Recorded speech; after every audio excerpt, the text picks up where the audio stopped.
A hailstorm hits a neighborhood on a Thursday night.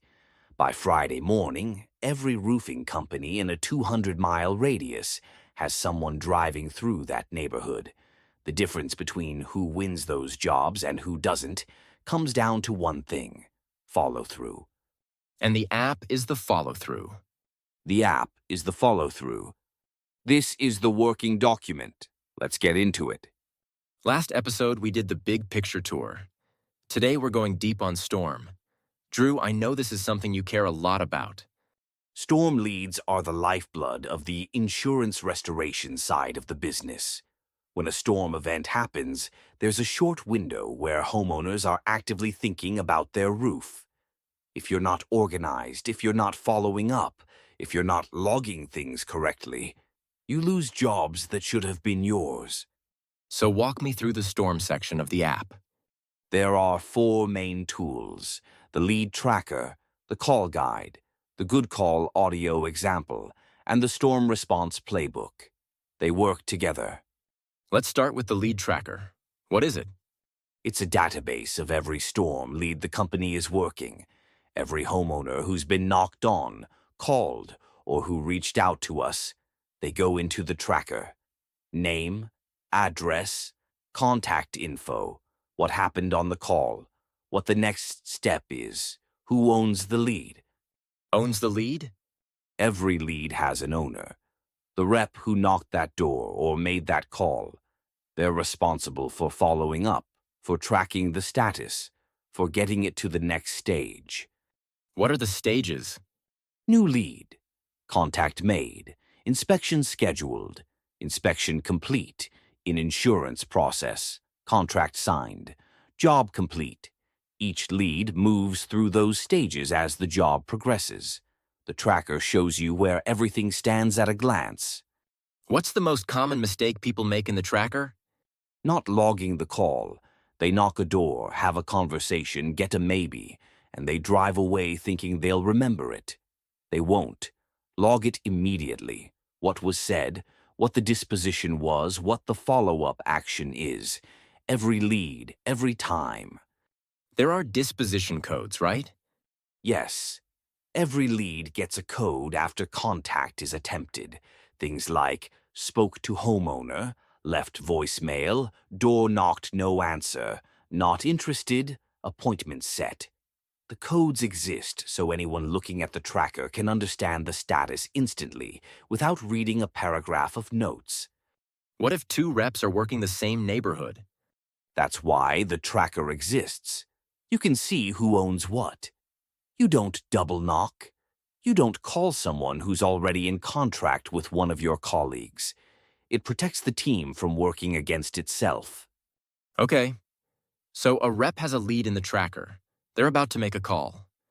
What does the call guide give them? Structure.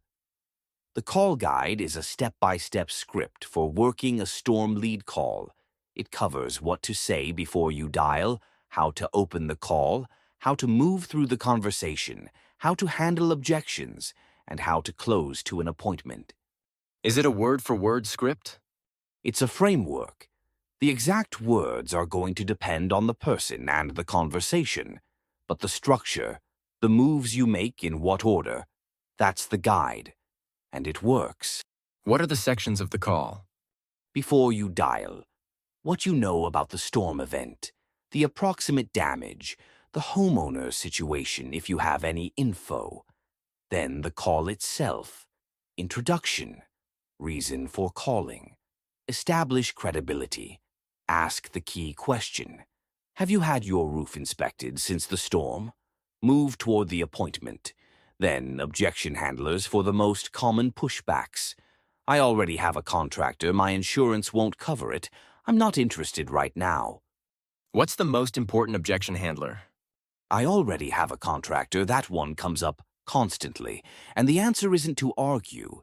The answer is, great, have you had your adjuster out yet? Because the contractor's estimate and the adjuster's scope are 2 different things. And you want to make sure you're fully protected. That's not pressure. That's genuinely good advice for the homeowner. So you're actually helping them. You're always actually helping them. If you're not approaching it that way, you shouldn't be on the phone. There's an audio example of a good call in the app? There is. It's a recording of what a quality storm-led call sounds like from start to finish. Real conversation, real objections, real close to an appointment. It's not perfect. It's realistic. Why is that in the app and not just something a manager plays in a meeting? Because you can listen to it at 11 p.m. before a big canvassing day. You can listen to it in the car. You can listen to it 5 times. A manager plays it once in a meeting, and you move on. The app lets you internalize it on your own schedule. How many times should someone listen to it? Until the structure of it is automatic. Until you stop thinking about what comes next and you start actually listening to the homeowner. Storm response, what's that? It's the company-wide playbook for how Austermiller responds when a storm event happens. Not individual call scripts, the operational response. What triggers a storm mobilization? Who does what? How fast? In what order? So it's for leadership and managers? It's for everyone. A sales rep needs to know, when a storm hits, what is Austermiller doing? Where do I show up? What's the priority order for neighborhoods? The playbook answers those questions so you're not waiting for someone to tell you what to do. That feels like the kind of thing that gets lost in a group text. That's exactly where it lived before. Now it's in the app. Permanent, accessible, up to date. Let's talk about the failure mode. What does bad lead tracking look like? Leads that never get logged. Leads that get logged once and never updated.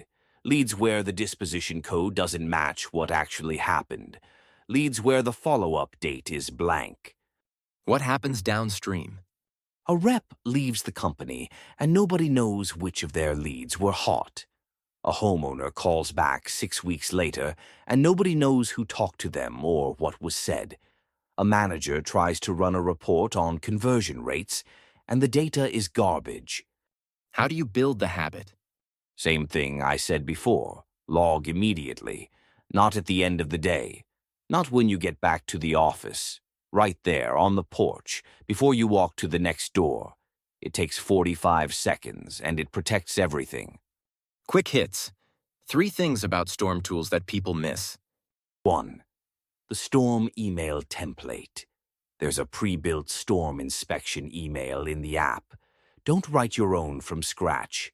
Use it. It's been refined to hit the right notes with homeowners. 2. The disposition codes matter more than you think. When leadership pulls reporting on a storm event, they're reading disposition codes. If yours say unknown on half your leads, that's a problem. 3. The lead tracker has an Add a Lead button right at the top. It's big and obvious. There is no excuse for not logging.